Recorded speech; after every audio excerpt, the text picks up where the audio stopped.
रामनगरी अयोध्या में गंगा जमुनी सौहार्द के बीच बड़ी मिसाल देखने को मिली, जब बड़ी संख्या में मुस्लिम समाज के लोगों ने अपने मस्जिद और ईदगाह के ऊपर नमाज अदा किया। तो वहीं अयोध्या के मठ मंदिरों में अक्षय तृतीया के पवित्र दिन को लेकर लाखों श्रद्धालु अयोध्या पहुंचे और मंदिरों में भव्य आयोजन भी किया गया। लेकिन इस बीच एक बार फिर अयोध्या की धरती से सौहार्द की मिसाल पेश करने वाली तस्वीर सामने आई, जब राम जन्मभूमि के मुख्य पुजारी आचार्य सत्येंद्र दास इकबाल अंसारी के घर पहुंच गए, ईद की बधाई दी और अक्षय तृतीया की शुभकामना भी पेश की। राम जन्मभूमि के मुख्य पुजारी आचार्य सत्येंद्र दास ने कहा कि अयोध्या में हम लोगों के बीच यह संबंध पूर्व से चलता रहा है। मंदिर मस्जिद विवाद को लेकर भी हमारी गुरु और इनके पिता दोनों एक साथ बैठकर कचहरी भी जाते थे, मुकदमा भी लड़ते रहे, और जब हमारे इस विवाद को लेकर फैसला आया तब भी हम लोग एक साथ बैठकर उस फैसले को स्वीकार किया। इकबाल अंसारी के यहाँ इसलिए आए हैं कि आज इनकी ईद है, ईद पर्व मना रहे हैं। हमारे यहाँ अक्षय तृतीया है। अक्षय तृतीया का मतलब होता है जो काज किया जाए अक्षय हो। आज परशुराम जयंती है और परशुराम को हम लोग एक भगवान के रूप में मानते हैं, इसलिए अक्षय तृतीया के दिन अयोध्या में नई पूरे देश के लोग मना रहे हैं कि यह है परशुराम जयंती और इनके प्रतिष्ठा हैं और इनकी शादी हो और ईद साथ साथ जैसा इनके लिए होता है, ईद पर्व इनके लिए फलदायी हो और सभी देशवासी इस बात को समझें कि ईद किस रूप से मनाया जाता है और अक्षय तृतीया कैसे मनाई जाती है, किस भाईचारे के रूप में गंगा जमुनी संस्कृति अयोध्या का संदेश पूरे देश में जाना चाहिए।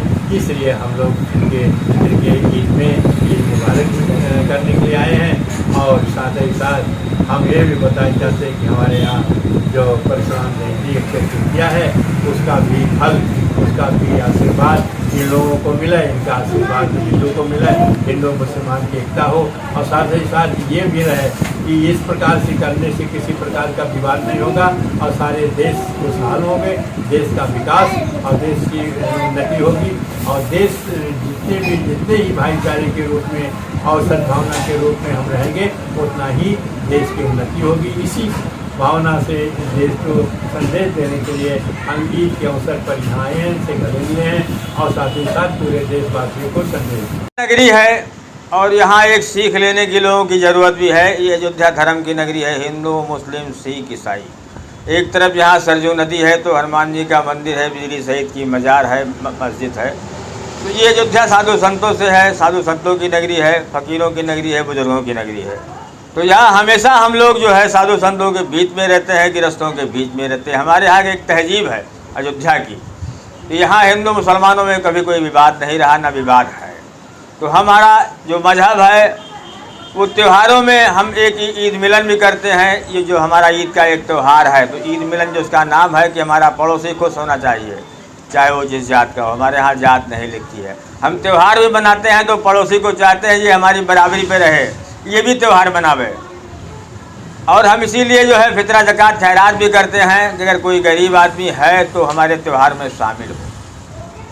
तो अयोध्या की जो तहजीब है उसको हम जो है मनाते रहते हैं और हमेशा हमारे यहाँ हम भंडारा भी खाने जाते हैं, हिंदुओं के हर पर्व में जाते हैं। और यहाँ के जो है चाहे वो गृहस्थ हो चाहे साधु संत हो, मेरे यहाँ भी लोग आते हैं, हम लोग बुलाते हैं, क्योंकि लोग एक मिसाल हम यहाँ की पेश करते हैं कि अयोध्या में देखो कि अयोध्या में कोई भेदभाव नहीं, आशीर्वाद सबको जो है मिलता रहता है। अयोध्या से बहुत दूर दूर से लोग अयोध्या आते हैं, सरजू स्नान करने, अपना तन मन साफ करने के लिए लोग आते हैं। यहाँ साफ होता है, आशीर्वाद मिलता है। तो उसी कैटेगरी पे हम जो है, हमारा भी मजहब है कि हम एक दूसरे हिंदू धर्म जो है के हिसाब से आज जो है परशुराम भगवान का जो है इनकी जयंती है और हिंदू धर्म के हिसाब से जो भी काम लोग करते हैं आज के दिन से वो काम शुभ होता है। तो आज जो है दोनों आदमी एक साथ जो है रहे कि एक पुजारी जी का भी देशवासियों पर एक जो है आशीर्वाद भी रहा और हमारे यहाँ ईद की मुबारकबाद भी रही, क्योंकि हमारे यहाँ ईद भी है। अगर किसी के अंदर कोई गिला शिकवा कोई शिकायत है तो आज के दिन से हम सब खत्म कर देते हैं और हिंदू धर्म से भगवान परशुराम जयंती के शुभ अवसर पर जो भी लोग आज जो है हिंदू धर्म से आज से उस काम की शुरुआत होगी वो पूरा साल जो है वो शुभ रहेगा।